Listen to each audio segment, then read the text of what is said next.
श्रीमाणिक जय माणिक। सृष्टि के आदि काल से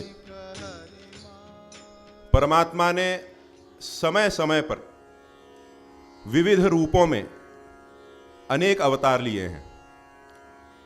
जैसे मत्स्य अवतार, कूर्मा अवतार, वराह अवतार, वामन अवतार, नरसिंह रूप में भगवान अवतरित हुए प्रहलाद के रक्षण के लिए, और परशुराम आदि अनेक अवतार लेकर परमात्मा ने इस संसार को संकटों से, आपदाओं से मुक्त किया। प्रकृति का जो बिगड़ा हुआ संतुलन था उसे सुव्यवस्थित किया, असुरों का निर्दालन किया और सबसे मुख्य धर्म की स्थापना की।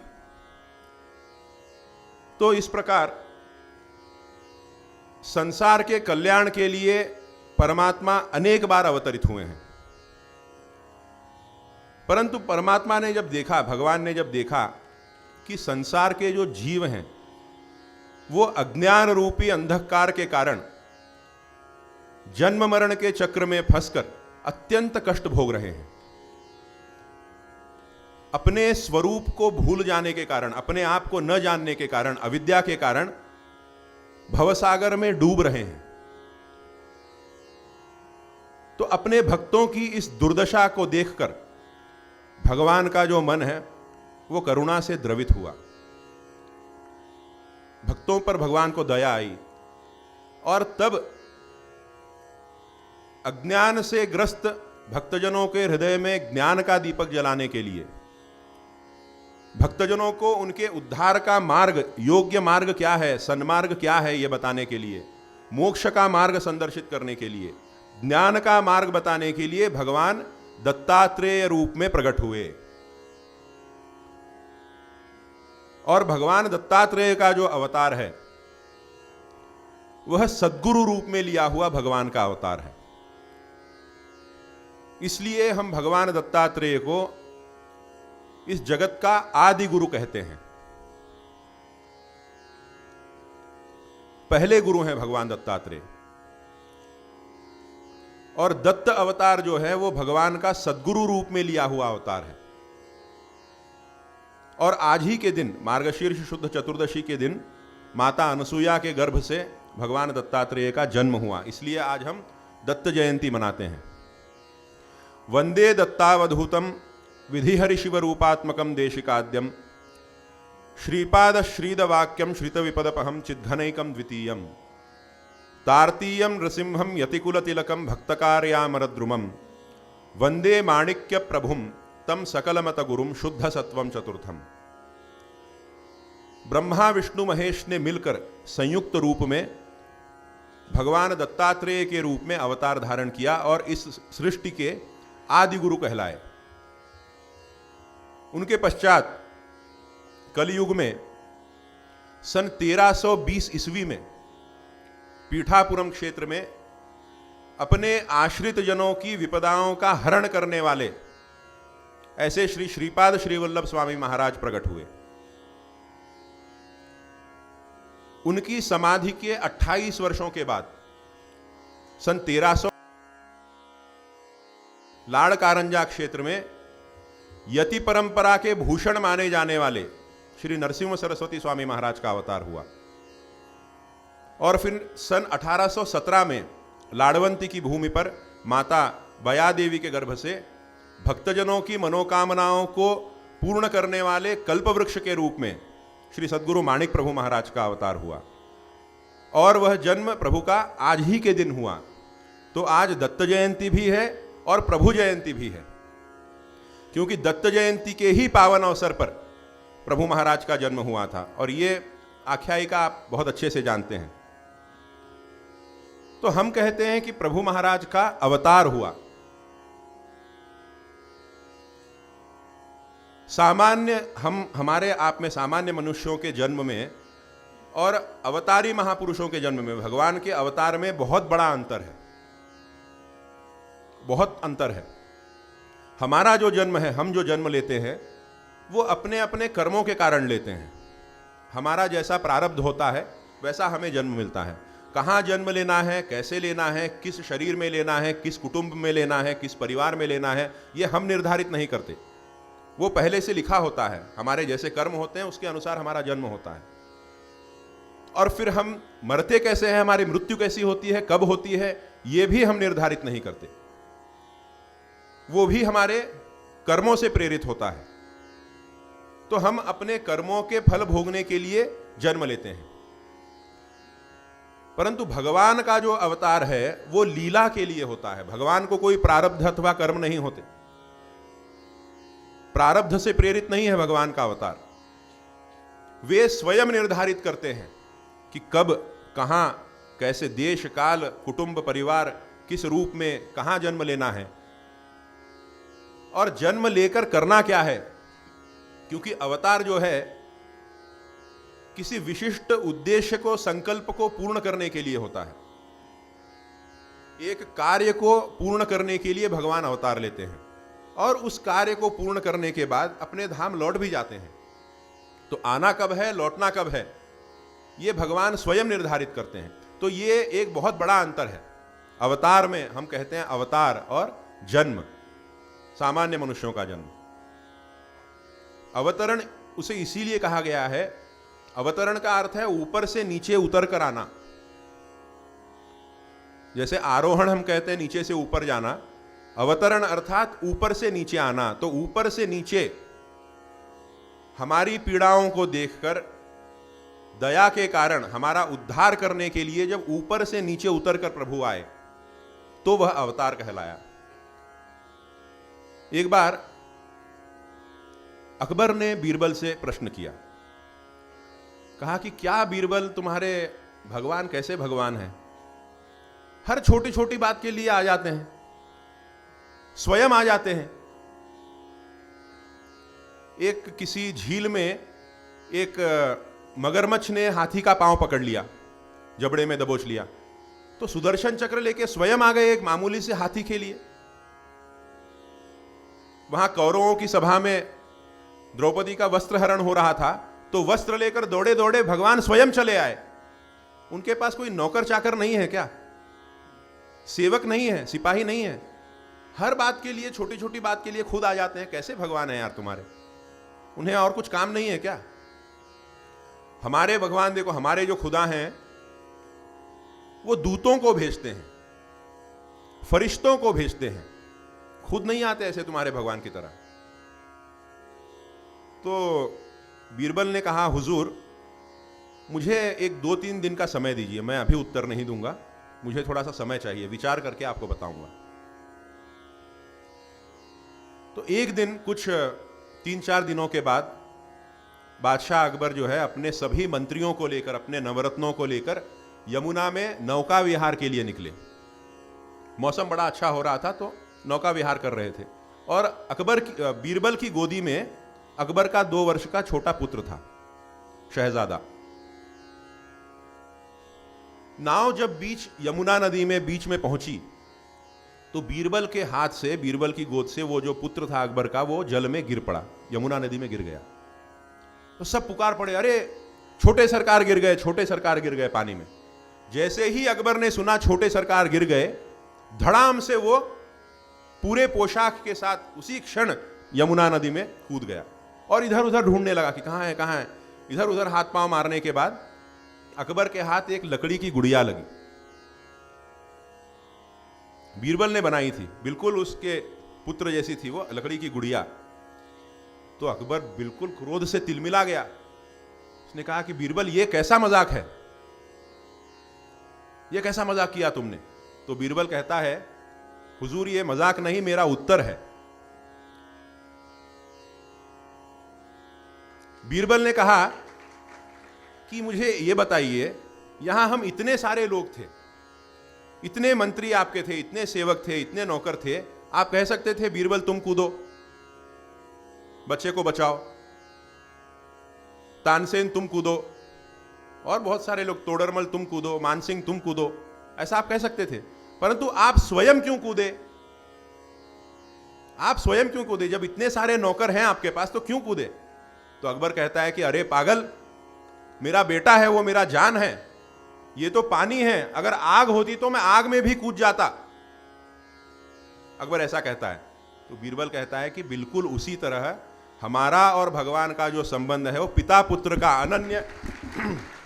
अनन्य प्रेम का संबंध है। तो हमें छोटी सी खरोच भी लगती है तो भगवान स्वयं दौड़े दौड़े आते हैं। सामान्य लोगों की बात नहीं कर रहा यहां पे मैं, भक्तों के लिए भगवान अवतार लेकर स्वयं आते हैं, चाहे फिर वो कार्य कोई भी हो। तो इसलिए हम कहते हैं कि भगवान दत्तात्रेय आज के दिन मार्गशीर्ष शुद्ध चतुर्दशी के दिन लाड़वंती में प्रभु महाराज के रूप में अवतरित हुए। प्रभु महाराज ने असंख्य लोगों का कल्याण किया, असंख्य भक्तों का उद्धार किया, समाज में शांति, समता, स्थिरता, समरसता और सद्भावना, एकता की स्थापना की, इस सकलमत संप्रदाय की स्थापना की, इस सुंदर नगर को बसाया, गुरु परंपरा की स्थापना की और सन 1865 में गीता जयंती के दिन प्रभु महाराज ने संजीवनी महासमाधि में प्रवेश किया। उस समय प्रभु की आयु कितनी थी?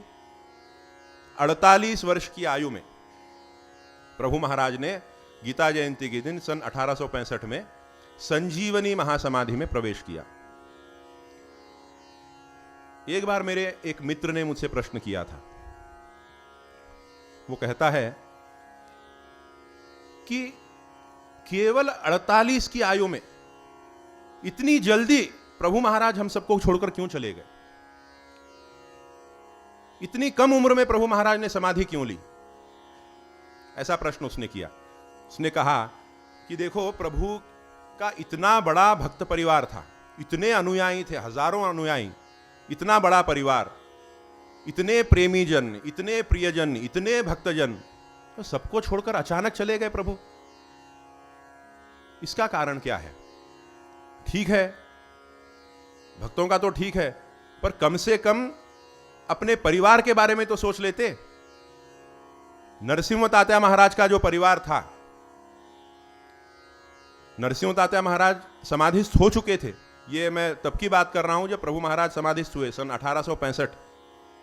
नरसिंह तात्या महाराज समाधिस्थ हो चुके थे। उनका परिवार था, उनकी पत्नी थी विठाबाई अम्मा, 2 पुत्र थे, 1 पुत्री थी, सब छोटे छोटे थे। प्रभु महाराज की माता बयम्मा देवी, उनका भी निधन हो चुका था। प्रभु के अग्रज हनुमंत दादा महाराज, वे भी समाधिस्थ हो चुके थे। और प्रभु के अनुज श्री नरसिंह तात्या महाराज, जिनका यह परिवार था, इस परिवार के कर्ता पुरुष, वे भी समाधिस्थ हो चुके थे। तो अब इस परिवार का एकमेव आधार केवल प्रभु थे। केवल प्रभु का एकमात्र आश्रय इस परिवार को था। और मनोहर माणी प्रभु की आयु कितनी थी उस समय? केवल 7 वर्ष के थे। उनके अनुज खंडेराव केवल 4 वर्षों के थे। तो प्रभु कम से कम 10 वर्ष तो रुकते, और 10 वर्ष रुकते, जिससे मनोहर महाराज थोड़े सक्षम हो जाते, समर्थ हो जाते, समझदार हो जाते सब कुछ संभालने के लिए। परंतु अपने ही परिवार को इतनी विकट परिस्थिति में प्रभु छोड़कर चले गए। एक 7 वर्ष के छोटे से बालक के कोमल कंधों पर इतना बड़ा पहाड़ जैसा भार डालकर प्रभु चले गए। तो क्या प्रभु इतने निष्ठुर हैं, इतने निर्दयी हैं, इतने कठोर हैं? ऐसा प्रश्न उसने किया। इसी भाव को श्री मनोहर माणिक प्रभु महाराज ने अपने एक पद में अत्यंत सुंदरता से व्यक्त किया है। कहते हैं, आस लागली मजला तुझी, आस लागली मजला तुझी, का विसर पडली तुझ उजला माझे। महाराज कहते हैं कि प्रभु आप हमें भूलकर क्यों गए, आपने हमें क्यों ठुकरा दिया? क्या इसलिए कि हम अत्यंत दीनहीन हैं, हम अपराधी हैं? क्या इसलिए आप हमें छोड़कर चले गए? और माना कि हम अन्यायी हैं, अपराधी हैं, पापी हैं, परंतु आपके सिवा और हमारा कोई आसरा भी नहीं है। दीन म्हणून का उपेक्षियले, पापी म्हणून का मज सोडियले। जरी मी बहु अन्याय, जरी मी बहु अन्याय खरा, मनोहरा जगी नाही दुजा आसरा। मनोहरा जगी नाही दुजा आसरा। कधी भेटशील मज माणिका, कधी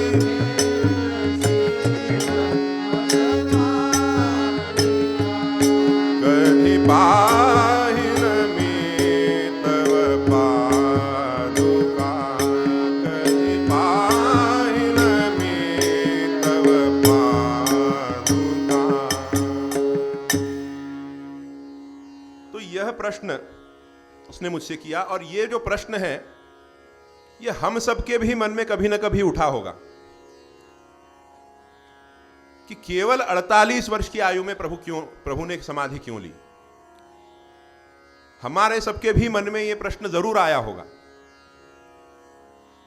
तो मैंने उससे पूछा, तुम कह रहे हो कि प्रभु हमें छोड़कर चले गए, मुझे यह बताओ कि कहां गए, कहां गए? तो उसने कहा कि गए होंगे अपने धाम, जहां भी उनका धाम होगा, जहां उनका लोक होगा, वैकुंठ हो या कैलाश हो, जहां भी उनका धाम होगा चले गए होंगे। मैंने कहा कि प्रभु कहीं नहीं गए, आज भी अपनी समाधि के अंदर विराजमान हैं। उसने कहा यह कैसे संभव है? वो हंसने लगा। उसने कहा कि अच्छा तुम ऐसे कह रहे हो कि प्रभु आत्मरूप हैं, सच्चिदानंद आत्मा है, प्रभु ब्रह्म है, इस जगत के अधिष्ठान हैं, तो जगत के कण कण में व्याप्त हैं। प्रभु आत्मरूप होने के कारण जगत के कण कण में है, यहां है, वहां है, अंतरिक्ष में है, सर्वत्र हैं। मेरे अंदर हैं, तुम्हारे अंदर हैं, तो समाधि के भी अंदर हैं, समाधि के बाहर हैं, सर्वत्र हैं। तो इस न्याय से शायद तुम कह रहे हो कि प्रभु कहीं नहीं गए, प्रभु यहीं है, ऐसा शायद तुम कह रहे हो, ऐसा उसने मुझसे कहा। मैंने कहा बिल्कुल नहीं, मैं प्रभु के आध्यात्मिक स्वरूप की बात यहां नहीं कर रहा हूं, प्रभु के आत्मरूप की बात नहीं कर रहा हूं। हां, प्रभु तो आत्मरूप से सर्वत्र है, कण कण में है, वो तो मैं मान्य करता हूं। मैं उस प्रभु की बात कर रहा हूं जिन्होंने लाड़वंती में बयम्मा देवी के गर्भ से जन्म लिया मनुष्य रूप में। सुकुमार ब्रह्म सुख सार मूर्ति अवतार प्रगट कल्याणी, स्वच्छंदे क्रीडे भक्तवरा भय पाणी। कल्याण में जो प्रकट हुए मनुष्य शरीर धारण करके, उस प्रभु की बात कर रहा हूं मैं, और यह कह रहा हूं कि वो प्रभु समाधि के अंदर आज भी विराजमान है। तो वो थोड़ा चकित हो गया। उसने कहा यह कैसे संभव है, प्रभु तो समाधिस्थ हो गए, उन्होंने देह त्याग कर दिया। तो हम क्या कहते हैं,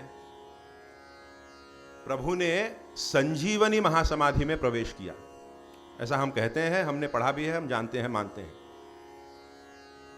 तो ये संजीवनी समाधि का अर्थ क्या है? देखिए, जीवंत समाधि और संजीवनी महासमाधि ये दो अलग अलग हैं, इनमें भेद है, अंतर है, ये अलग एक नहीं है। जीवंत समाधि और संजीवनी समाधि। जीवंत समाधि तब होती है जब कोई ज्ञानी महापुरुष, जब कोई जीवन मुक्त महात्मा अपनी इच्छा से अपने देह को, स्थूल शरीर को त्याग देता है और उसकी प्राण ज्योति जो है वो परमात्मा में विलीन हो जाती है। अपने योग सामर्थ्य से वह अपने शरीर को त्यागता है, अपने पंच प्राणों को केंद्रित करके सहस्रार चक्र में स्थापित करता है और ब्रह्मरंध्र से प्राणोत्क्रमण होता है। ब्रह्मरंध्र से वो अपने शरीर को छोड़ता है। उसका शरीर जो है वो पंचतत्वों में लीन हो जाता है, परंतु उसकी जो प्राण ज्योति है, जो प्राण शक्ति है, उसकी जो चेतना है वो परमात्मा में लीन हो जाती है, परमात्मा से एक रूप हो जाती है, घुल मिल जाती है, वो मुक्त हो जाता है, फिर वो लौटता नहीं। जो इस मार्ग से निकल गया वो फिर नहीं आवेगा, वो फिर नहीं आवेगा। वो फिर नहीं आता, फिर जन्म नहीं होता उसका, वह मुक्त हो जाता है।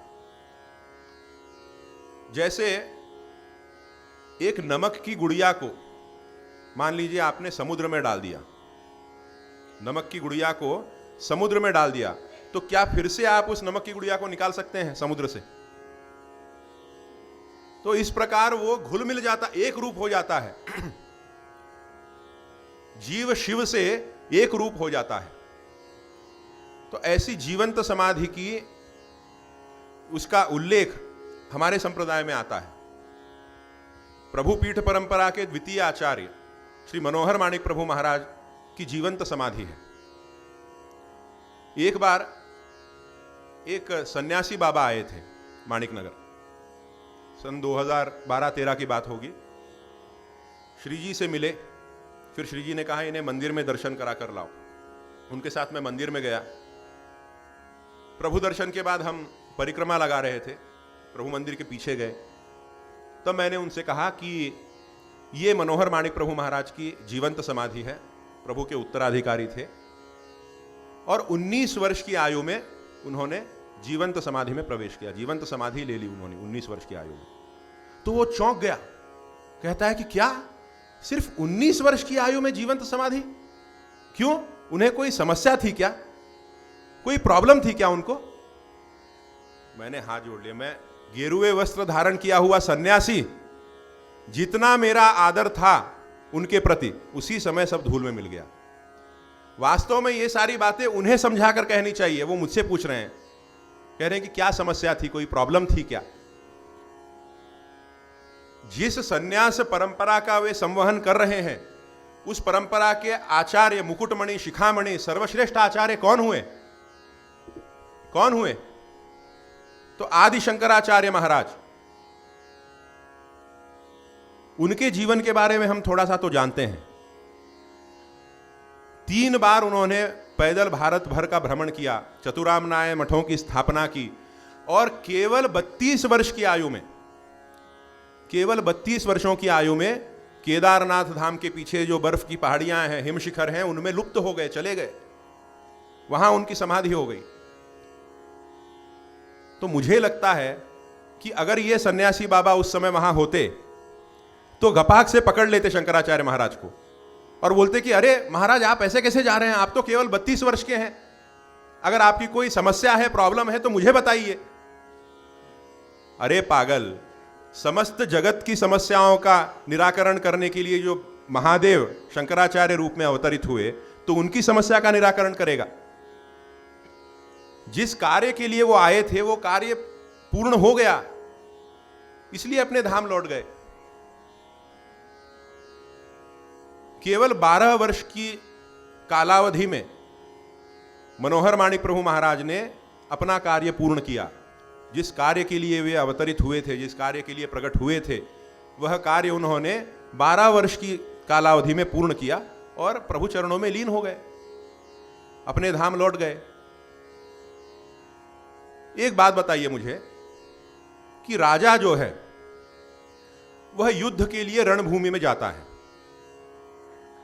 तो युद्ध समाप्त होने के बाद भी वो रणभूमि में ही रहता है या अपने महल लौट कर आता है? अगर आप कहें नहीं नहीं नहीं, मैं हम आपके लिए यहां एक एसी टेंट की व्यवस्था करेंगे, यहीं रहिए, नहीं रहेगा वो, क्योंकि रण खत्म हो गया। युद्ध होने के बाद वो अपने महल लौटता ही है, चाहे फिर वह रणभूमि कश्मीर क्यों ना हो, लौट जाता है, कार्य खत्म हो गया उसका। अब ये सब हालांकि मैं उनसे कह सकता था, बता सकता था, परंतु उस स्थान की गरिमा, एक तो उनके आश्रम की गरिमा, उनके आश्रम की मर्यादा, उस स्थान का गौरव, इन सारी बातों को ध्यान में रखकर मैं वहां कुछ नहीं बोला। मैंने कहा मैं नहीं जानता। तो ये जीवंत समाधि की हमने बात की।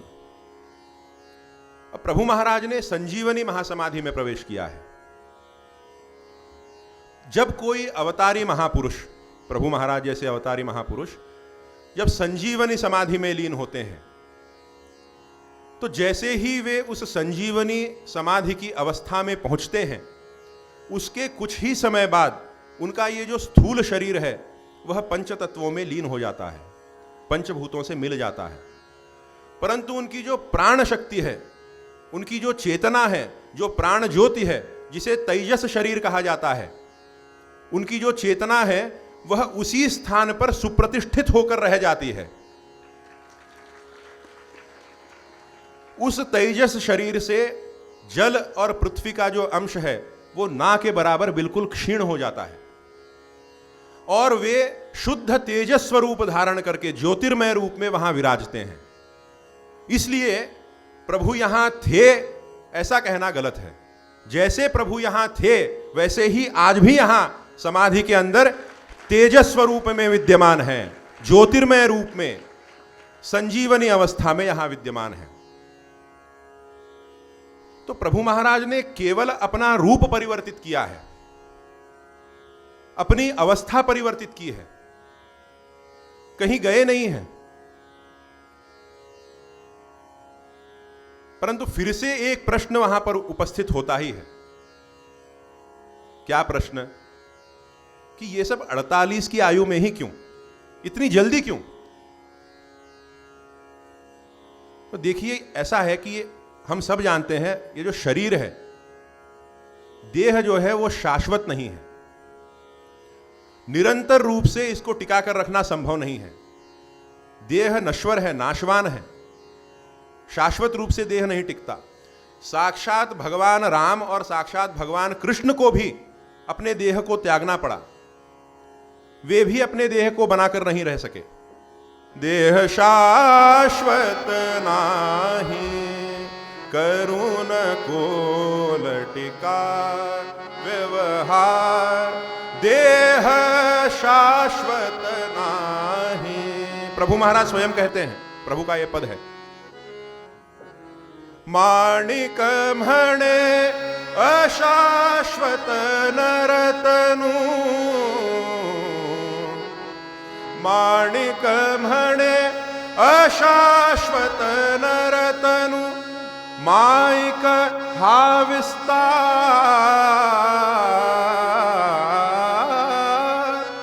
माईक हा विस्तार, देह शाश्वत नाही करुण को लटिका व्यवहार। तो देह शाश्वत नहीं है।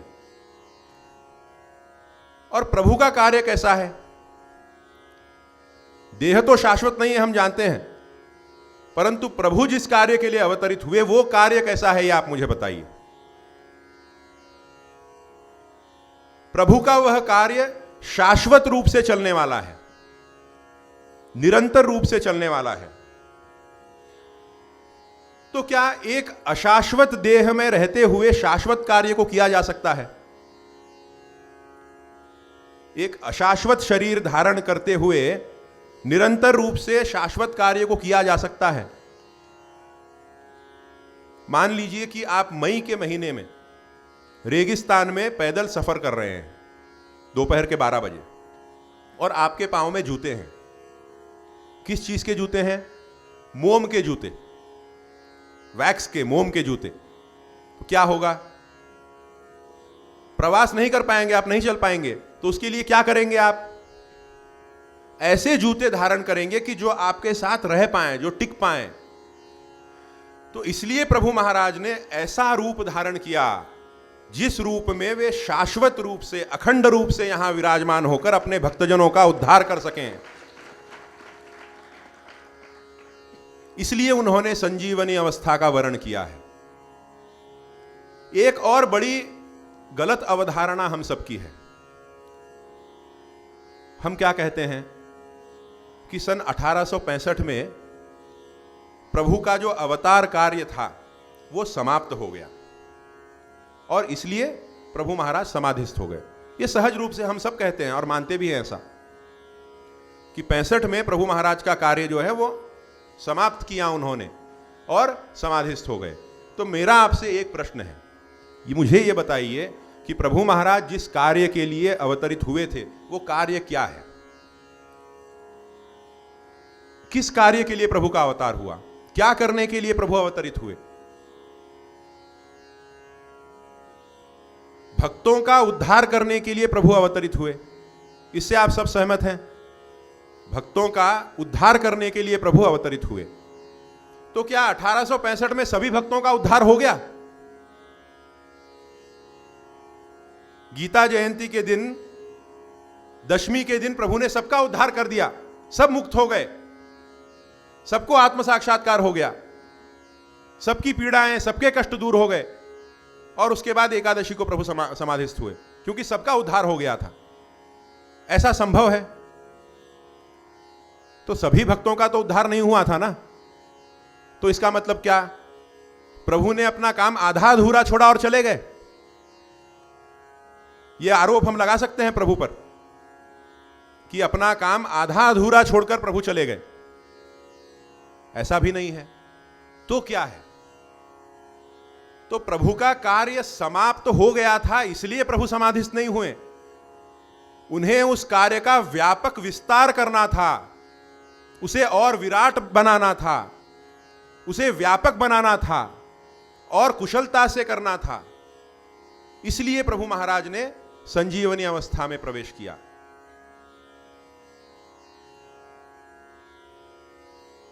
सन 1865 से पहले केवल उन्हीं भक्तों पर प्रभु की कृपा होती थी जो यहां प्रभु की शरण में माणिकनगर आ पाते थे। यह सच है या गलत है बताइए? जो यहां आ पाए, जिन्हें प्रभु के दर्शन का लाभ हुआ, उन्हीं को प्रभु ने अनुग्रहित किया, उन्हीं पर कृपा हुई।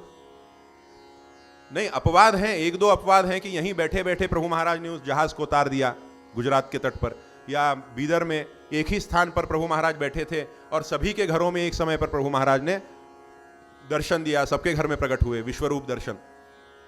तो ये कुछ अपवाद हैं, एक्सेप्शंस हैं, मैंने मान लिया। परंतु प्रधान रूप से, मुख्य रूप से मुझे बताइए, जो यहां आए प्रभु की शरण में केवल उन पर कृपा हुई। परंतु आज प्रभु ऐसी अवस्था में हैं कि एक समय पर यहां बैठे बैठे हजारों भक्तजनों की प्रार्थनाओं में प्रकट होकर उनका उद्धार कर रहे हैं। तो ऐसी संजीवनी अवस्था है, यह शक्ति है। तो ऐसा उत्तर मैंने उसे दिया। और भक्ति के भी दृष्टिकोण से अगर देखा जाए, भक्ति के पॉइंट ऑफ व्यू से अगर देखें, तो मेरा एक प्रश्न आपसे है कि प्रभु, मान लीजिए कुछ देर के लिए हमने मान लिया कि प्रभु सचमुच चले गए, तो मुझे यह बताइए कि जाएंगे तो प्रभु कहां जाएंगे?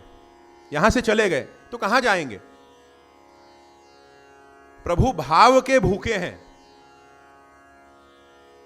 भाव बड़े जेणे धरिले अंतरी, तया क्षण भरी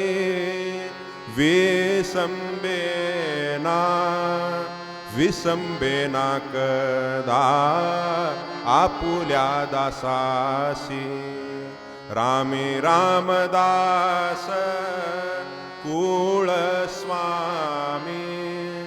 विसंबेना कदा आपुल्या दासासी, कभी नहीं छोड़ते हाथ अपने दास का। भाव बड़े जेणे धरिले अंतरी, तो प्रभु भाव के भूखे हैं। तो ऐसे इतने प्रिय, इतने प्रेमी जनों को छोड़कर प्रभु कहां जाएंगे? एक समय पर ऐसा है कि हमारा जितना प्रेम प्रभु पर है उससे कई गुना अधिक प्रेम प्रभु का हम पर है। तो ऐसे प्रभु क्या छोड़कर कहीं जाएंगे? प्रभु चरित्र में वर्णन है कि प्रभु पर उनके जो भक्तजन थे उस समय पर इतना प्रेम था कि कुछ जन यहां पर ऐसे थे, वास्तव्य करते थे माणिक नगर में। उनका एक नियम था, प्रतिदिन वे अन्न तभी ग्रहण करते थे जब प्रभु का चरण तीर्थ लेते थे। प्रभु का चरण तीर्थ लेकर प्रभु का दर्शन लेने के बाद ही अन्न ग्रहण करते थे। ऐसे कुछ लोग यहां रहते थे माणिक नगर में। अब प्रभु कभी कभी गुप्त हो जाया करते थे, 3-3 दिन 4-4 दिन नहीं प्रकट होते थे। तो 4-4 दिनों तक ये लोग उपवास में रहते थे, अन्न ग्रहण नहीं करते थे और प्रभु का दर्शन लेकर ही उसके बाद अन्न जल ग्रहण करते थे। तो ऐसे प्रेमी जन, ऐसे भक्तजन थे। तो ऐसे प्रेमी जनों को छोड़कर क्या प्रभु जा सकते हैं? तो प्रभु का जो मन है वो भक्तों में ही रमता है। एक बार नारद महर्षि ने भगवान से पूछा कि भगवान आपका वासस्थान कहां है, आप कहां रहते हैं? तो भगवान ने कहा, मैं वैकुंठ में भी नहीं रहता, योगियों के हृदय में भी नहीं रहता। नाहम वसामि वैकुंठे योगिनाम हृदय नवा मद भक्ता यत्र गायन्ति तत्र तिष्ठामि नारद। मेरे भक्त जहां प्रेम पूर्वक मेरा स्मरण करते हैं, मेरा गायन करते हैं, मेरा भजन जहां करते हैं, मैं वहां विराजमान होता हूं, वहां रहता हूं, वैकुंठ में नहीं रहता। एक समय पर हम प्रभु के वियोग को सहन कर सकते हैं, परंतु प्रभु भक्त के वियोग को कभी सहन नहीं कर सकते। इसीलिए अभी जैसा मैंने पहले कहा आपसे कि प्रभु कहते थे, आमची पकड़ उंटाची पकड़ आहे, धरता येत है पण सोडता येत नहीं, ऐसा प्रभु कहते थे।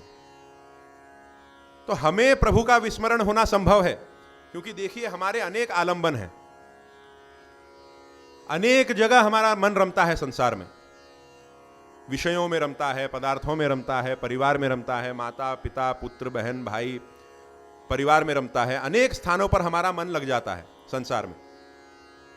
परंतु प्रभु का जो मन है केवल भक्तों में ही रमता है, और कोई जगह नहीं है उन्हें जाने के लिए, भक्तों का हृदय ही है।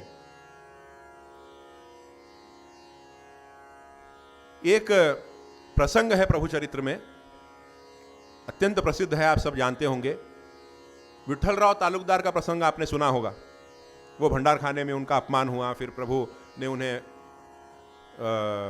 आशीर्वाद दिया उनको और वे तालुकदार बन गए। ये तो ठीक है, आप सब जानते हैं। परंतु इसके पहले की एक घटना है जो उतनी प्रसिद्ध नहीं है। विठ्ठलराव तालुकदार भक्त कैसे बने, पहले कैसे आए माणिक नगर, पहले क्या हुआ था इससे पहले। विठ्ठलराव तेरपल्ली उनका नाम था, तेरपल्ली ग्राम के थे। अत्यंत दीनहीन परिस्थिति थी उनकी, खाने पीने के लिए भी धन नहीं होता था, अत्यंत दरिद्र अवस्था थी। अपने पत्नी के साथ यहां हुमनाबाद में रहते थे और प्रति गुरुवार को माणिक नगर आया करते थे प्रभु दर्शन के लिए। एक बार क्या हुआ, हैदराबाद में उनकी एक सौतेली मां थी। उस सौतेली मां ने पत्र लिखा विठ्ठलराव को कि यहां हैदराबाद में तुम्हारे सौतेले भाई का विवाह निश्चित हुआ है और अब घर के बड़े तुम हो, तो तुम्हारा यह दायित्व बनता है कि तुम खर्चा उठाओ। तो 300 रुपए लेकर तुम फौरन हैदराबाद आ जाओ, क्योंकि विवाह समारंभ पूर्ण करना है, विवाह निश्चित हो चुका है, पैसों की जरूरत है और पैसे तुम्हें जमा करने होंगे। 300 रुपए लेकर हैदराबाद आओ, ऐसा पत्र था। अब यह पत्र प्राप्त करके अत्यंत व्याकुल हो गए, चिंतित हो गए। खाने पीने के लिए, पहनने के लिए वस्त्र नहीं थे, पैसे नहीं थे, ये 300 रुपए कहां से लाते? और उस समय 300 रुपए की कीमत आप जानते हैं। तो बड़े चिंतित थे, मंडप में बैठे हुए थे, प्रभु दरबार चल रहा था गुरुवार के दिन। तो प्रभु ने देखा उन्हें और बुलाया अपने पास, पूछा कि क्यों इतने चिंतित क्यों लग रहे हो, क्या बात है? तो उसने सब बताया, विठ्ठलराव ने जो हुआ था, जो कारण था उनकी चिंता का, वो बताया। तो प्रभु ने कहा कि एक काम करो, ये 300 रुपए लो, हैदराबाद जाओ, अपना कर्तव्य पूर्ण करो और जैसे ही सब कार्यक्रम सब समाप्त हो जाते हैं, संपन्न हो जाते हैं, तुरंत वापस आ जाना, वहां ज्यादा दिन रुकना मत हैदराबाद में, तुम्हारा जो काम है वो करना और आ जाना। तो विठलराव गए हैदराबाद, उन्होंने वो धन अपनी सौतेली मां को दिया, सारा विवाह समारंभ पूर्ण हुआ। अब शहर की सुख सुविधा में उनका मन लग गया, वहां के विलासी जीवन में वे रम गए। अब हर दिन वो सोचते थे कि प्रभु की आज्ञा है, जल्दी लौटना चाहिए, परंतु उनका मन नहीं मानता था। कल जाएंगे, परसों जाएंगे, ऐसे करते करते करते 1 महीना गुजर गया। और एक दिन उनकी सौतेली मां ने जहर मिलाकर उन्हें भोजन दे दिया, और उस जहर से युक्त भोजन को खाकर वो तड़पने लगे, जमीन पर गिर के तड़पने लगे, उल्टियां करने लगे। उस भयानक अवस्था को देखकर वो जो स्त्री थी, उनकी सौतेली मां, वो डर के वहां से फरार हो गई, भाग गई। अभी अकेले हैं घर में, चीख रहे हैं, करा रहे हैं, तड़प रहे हैं। कुछ ही क्षणों में उनके प्राण जाने वाले थे। तभी दरवाजे पर एक बैरागी आता है। बैरागी ने सुना कि घर के अंदर से चीखने चिल्लाने की आवाजें आ रही हैं, तो वो अंदर आया। इन्हें देखा ये जमीन पर पड़े हुए हैं, सारा शरीर जो है काला नीला पड़ा हुआ है। तो उस बैरागी ने क्या किया, झोली में हाथ डालकर एक भस्म की पुड़िया निकाली और वह भस्म विठलराव को खिलाया और वहां से चला गया। उस भस्म को खाते ही विठलराव जो है कुछ देर के लिए बेहोश हो गए, और बेहोशी के बाद कुछ 2-3 घंटों के बाद जब वो उठे तो पूरी तरह से स्वस्थ हो गए थे, ठीक हो गए थे। जहर का सारा प्रभाव जो है शरीर से उतर गया था। उस समय उन्हें प्रभु की बात का स्मरण हुआ कि प्रभु ने कहा था कि ज्यादा समय हैदराबाद में मत बिताना, निकल के आना, परंतु मैंने नहीं माना, इसलिए मुझे ये आज भोगना पड़ा, ये कष्ट मुझ पर इसलिए आया। तो जाकर प्रभु चरणों में मुझे क्षमा याचना करनी चाहिए। ऐसा सोचकर पश्चाताप के भाव से माणिकनगर आए। जब माणिकनगर आए तो बड़ा विचित्र दृश्य देखा उन्होंने कि तेज बुखार चढ़ा हुआ है प्रभु महाराज को, और उनका शरीर पूरा काला नीला है। प्रभु का शरीर काला नीला पड़ गया है, मानो उन्होंने जहर पी लिया हो, विष पी लिया हो। और विट्ठल को देखकर प्रभु महाराज कहते हैं कि अरे विट्ठल, तुझे उस बैरागी का पता मालूम है क्या, जिसने तुझे भस्म दिया था? उस भस्म की आवश्यकता मुझे भी है, मुझे अपना जहर उतारना है। उस समय विठलराव को यह एहसास हुआ कि वो बैरागी और कोई नहीं, प्रभु ही साक्षात आए थे। उन्होंने मेरी रक्षा की, मुझे जीवन दान दिया, और वो जहर अपने ऊपर लिया। दीनानाथ ब्रीद अपनी राखो तुम, पतितन के सरता, कैसे छांड जाओगे हमको, कैसे छांड जाओगे हमको, बाह पकड़ सोला, बाह पकड़ सोला, बाह पकड़ सोला, कैसे छांड जाओगे हमको। प्रभु ने एक बार बाह पकड़ ली तो फिर छोड़ते नहीं है, धरता एते पण सोड़ता एत नहीं। अहम भक्त पराधीन यह स्वतंत्र इव द्विज, साधुभिर्ग्रस्त हृदयो भक्तैर्भक्त जनप्रिय। भगवान कहते हैं कि मैं भक्तों के अधीन हूं, मैं स्वतंत्र नहीं हूं। भक्तों ने मुझे अपने प्रेम पाश में बांध लिया है, जकड़ लिया है, मैं हिलडुल नहीं सकता। जैसा मेरा भक्त चाहता है मुझे वैसा ही करना पड़ता है। अहम भक्त पराधीन। तो ऐसे हैं प्रभु। भक्तों का विस्मरण प्रभु को नहीं होता, सदा सर्वदा हमारे ही योगक्षेम का चिंतन करते हैं। हमारा ध्यान भटकता रहता है, हम कोशिश करते रहते हैं कि प्रभु का ध्यान करें, प्रभु का ध्यान करें, परंतु मुश्किल से 2-3 सेकंड तक ध्यान लगता है, उसके बाद फिर भटक जाता है। यहां समाधि के अंदर प्रभु महाराज विराजमान है। क्या कर रहे हैं? क्या कर रहे हैं? ध्यान कर रहे हैं। किसका ध्यान कर रहे हैं? परमात्मा का। स्वयं परमात्मा है, परमात्मा का क्या ध्यान करेंगे? किसका ध्यान कर रहे हैं? भक्तों का, हमारा ध्यान कर रहे हैं वहां बैठकर, हमारे योगक्षेम का चिंतन कर रहे हैं सतत। तो क्या ऐसे दयाघन प्रभु, करुणाघन प्रभु, दीनवत्सल प्रभु निष्ठुर हो सकते हैं? हमने पहले क्या आरोप लगाया प्रभु पर कि प्रभु निष्ठुर हैं, निर्दयी हैं, कठोर हैं, हम सबको छोड़कर चले गए। तो क्या प्रभु निष्ठुर निर्दयी हो सकते हैं?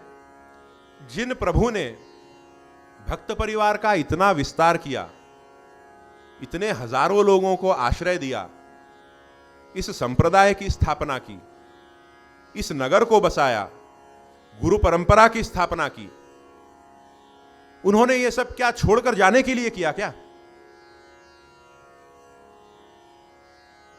अब प्रभु आए कहां से थे, उनका धाम कहां है, उनका लोक कहां है, ये तो हम नहीं जानते। परंतु एक बार प्रभु यहां जो आ गए हैं, हमेशा के लिए माणिक नगर वासी होकर रह गए हैं। यही उनका चिर वास्तव्य है। 1845 में प्रभु महाराज जो यहां आए गुरु गंगा विरजा के तट पर, तब से उनकी जो पालकी है, यही उसकी पार्किंग है।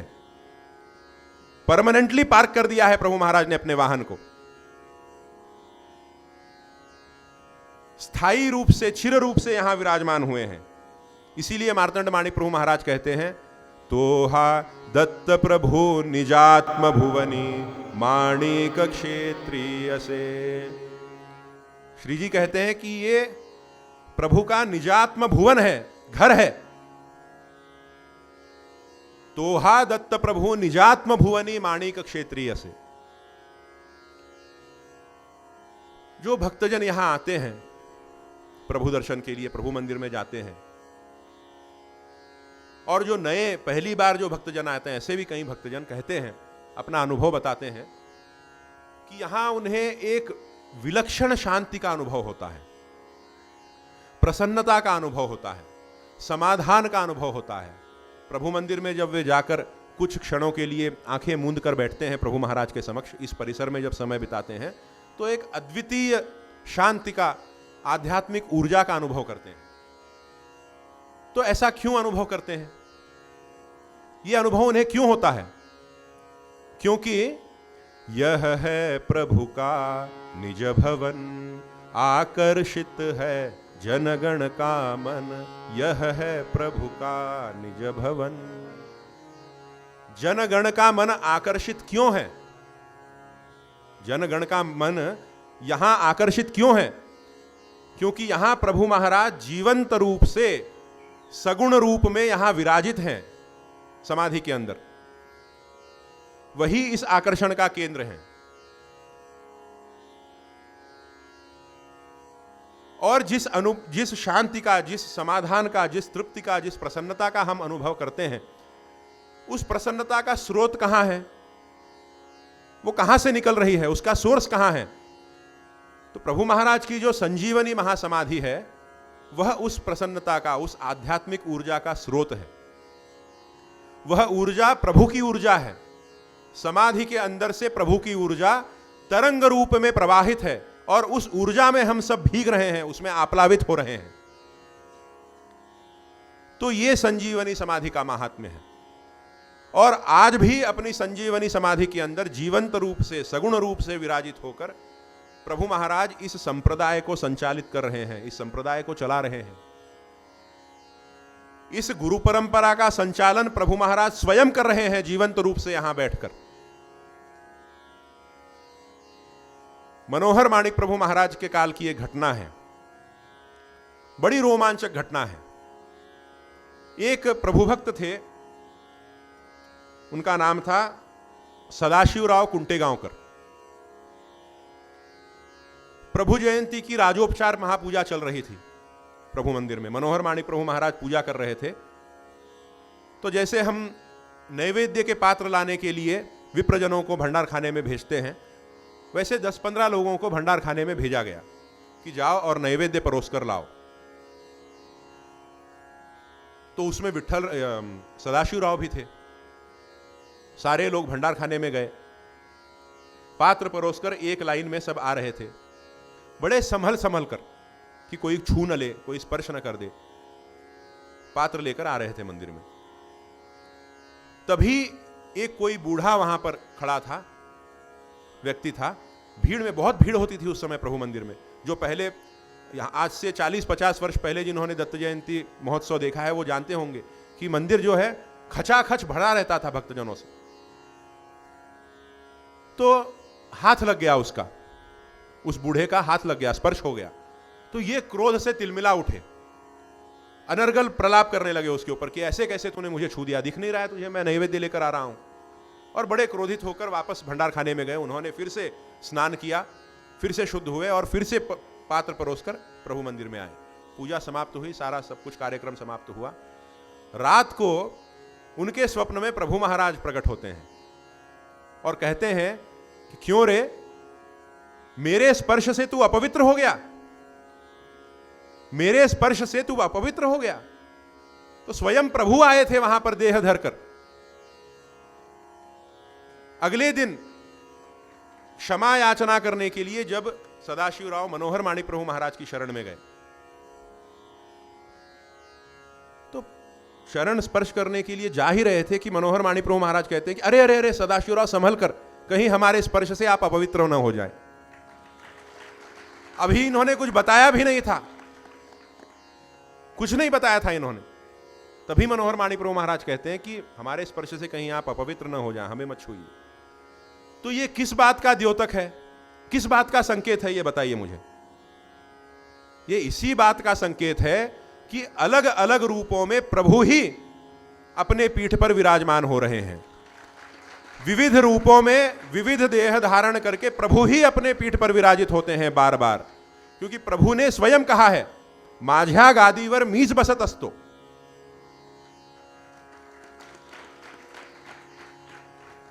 हम समझते हैं कि मनोहर माणिक प्रभु महाराज, मार्तंड प्रभु, माणिक प्रभु महाराज सब अलग अलग हैं। प्रभु महाराज के बाद फिर मनोहर प्रभु आए। वो माणिक प्रभु महाराज का ही मनोहर रूप है। प्रभु ही मार्तंड रूप में प्रकट हुए, फिर प्रभु ही शंकर रूप में अवतरित हुए, फिर हम सब ने प्रभु के उस सिद्ध स्वरूप को देखा। और आज हम अत्यंत सौभाग्यशाली हैं कि प्रभु के ज्ञान स्वरूप को हम देख पा रहे हैं। तो कहने का तात्पर्य यही है कि प्रभु स्वयं सब चला रहे हैं, केवल रूप अलग अलग लेते हैं। ये जो संस्थान रूपी इतना बड़ा प्रचंड जो रथ है, इसको हम आप जैसे सामान्य लोग चला सकते हैं क्या? इसको चलाना हमारे बस की बात है? हम जो कार्यकर्ता हैं, व्यवस्थापक हैं, भक्तजन हैं, इस प्रचंड रथ को हम चला सकते हैं? इस प्रभु संस्थान रूपी रथ की जो वलगाएं हैं, जो लगाम है, वो किसके हाथों में है? प्रभु के हाथों में है। प्रभु सारथी हैं। ही जीवन नौका आमुची, प्रभु आज्ञा जलवर तरती, सिद्ध प्रार्थिया जीवन नौकी, सारथी भावे प्रभु जी, ही जीवन नौका मुझे। तो ये जो रथ है, इसे प्रभु महाराज स्वयं चला रहे हैं। आप सब अत्यंत प्रेम पूर्वक जो है हमारी तारीफ करते रहते हैं। जब भी कुछ अच्छा आयोजन होता है, जब भी कुछ अच्छी व्यवस्था होती है, अच्छा कार्यक्रम होता है, दत्त जयंती उत्सव संपन्न हुआ, सफल रीति से हुआ, आप जो है हमारी तारीफ करने लग जाते हैं कि बहुत अच्छा किया आपने, बहुत अच्छा किया, बहुत अच्छा किया। हम कार्यकर्ताओं की तारीफ करते हैं, आप भक्तजन करते हैं, परंतु वास्तव में हमने कुछ नहीं किया है। वो आपने सुना है ना, बैलगाड़ी के नीचे एक कुत्ता चलता है, उसे ऐसा लगता है कि बैलगाड़ी मेरे सामर्थ्य से चल रही है।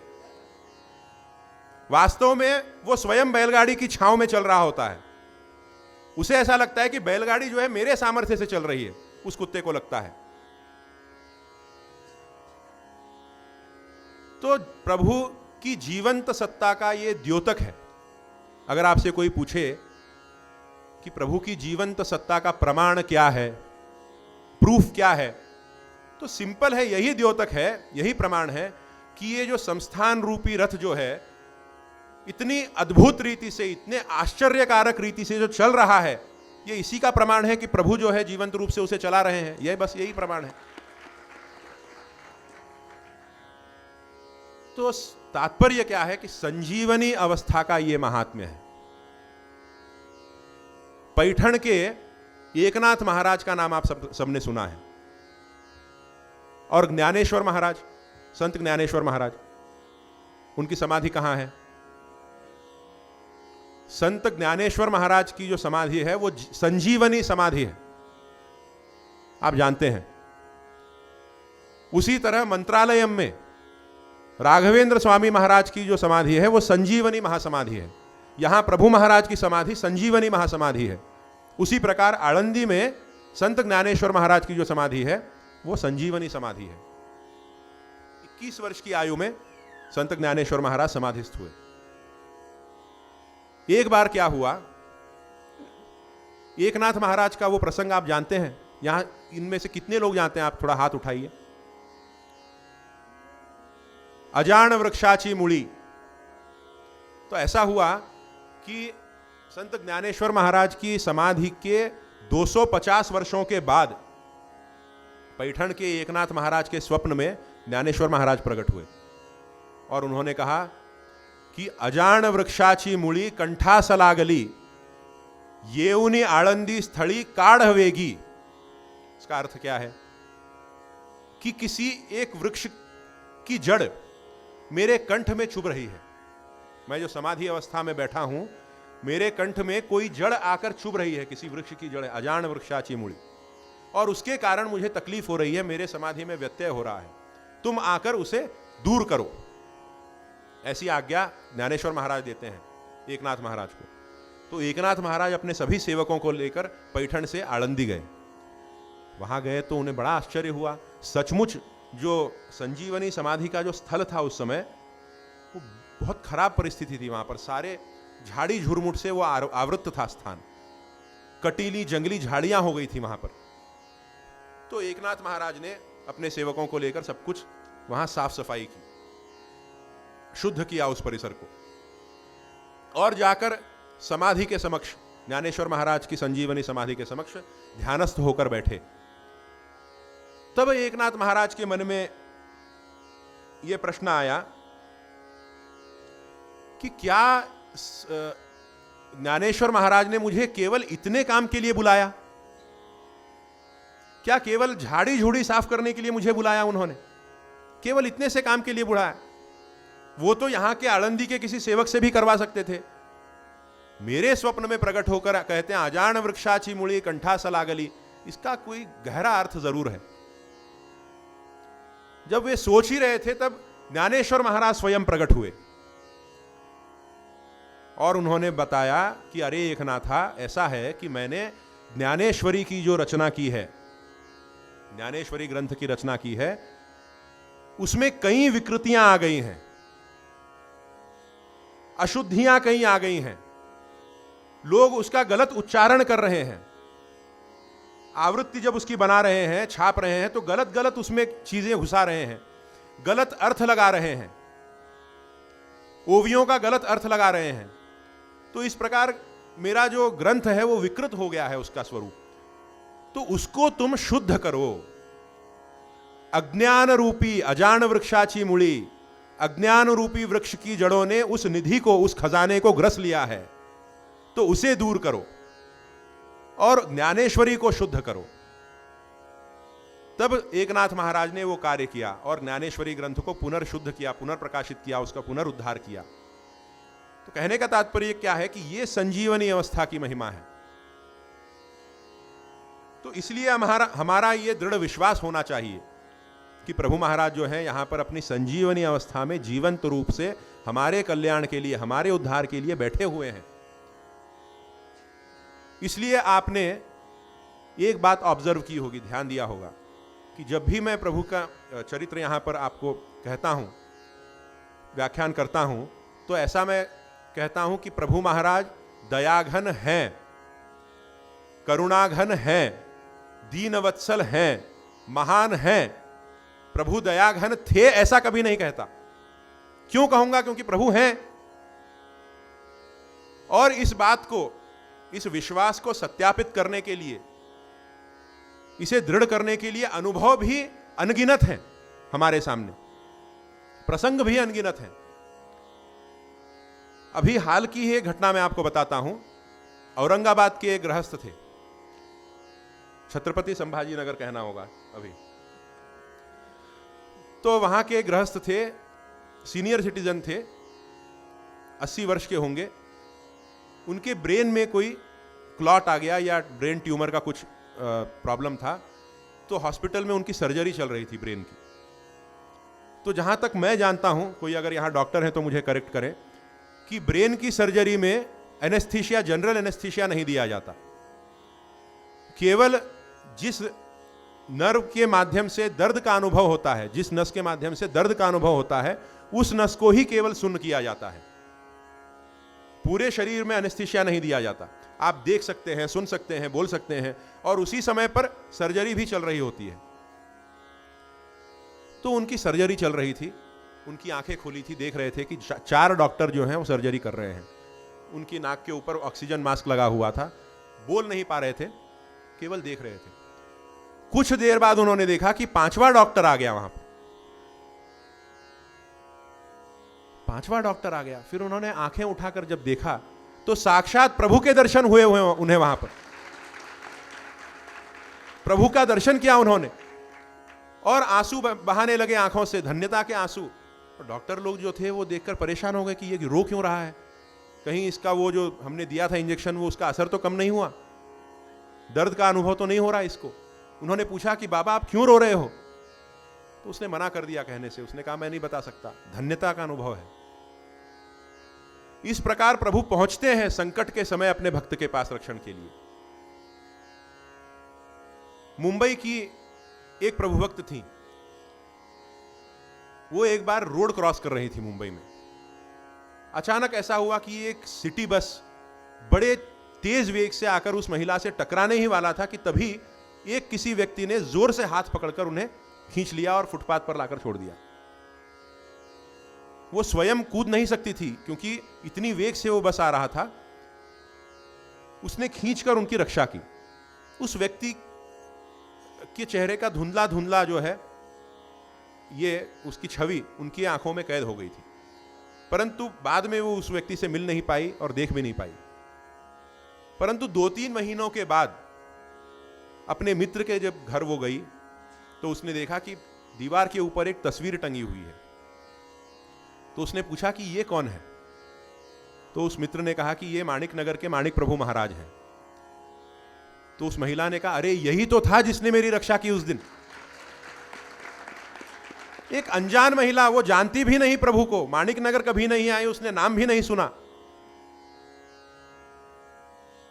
तो ऐसी अनेक घटनाएं हैं, अनेक अनुभव हैं जो इस बात को दृढ़ करते हैं, प्रमाणित करते हैं कि प्रभु महाराज यहां अपनी संजीवनी समाधि में सगुण रूप से, जीवंत रूप से हमारे उद्धार के लिए आज भी तेजस स्वरूप धारण करके विराजमान हैं। इसीलिए मार्तंड माणिक प्रभु महाराज कहते हैं, ऐसे ही नहीं कहा उन्होंने, क्या कहा कि झालो आम्ही बहु धन्य रे।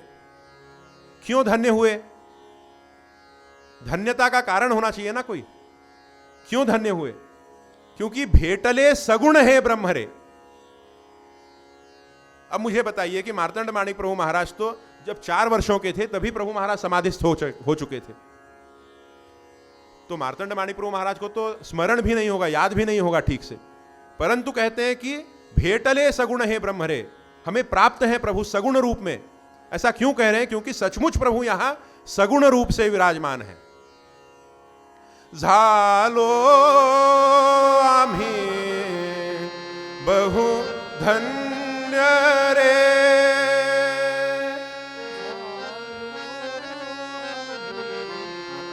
बहु धन्य रे,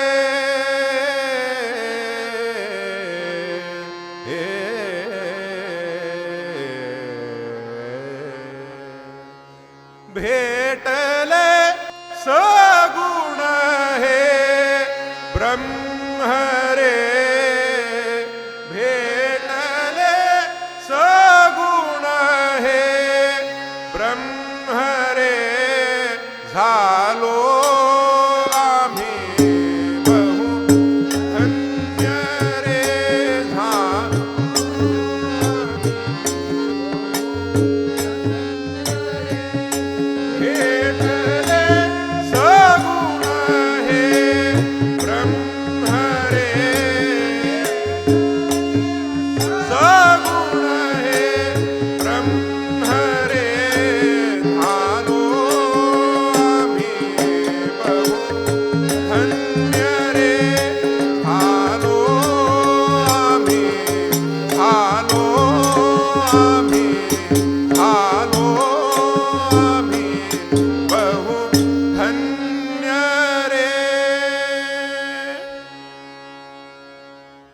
इसलिए जब आप अगली बार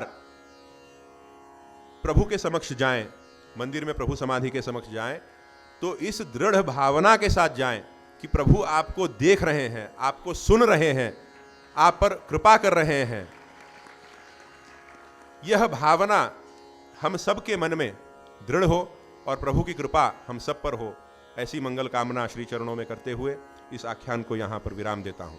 अवधूत चिंतन श्री गुरुदेव दत्त सद्गुरु माणिक प्रभु महाराज की जय।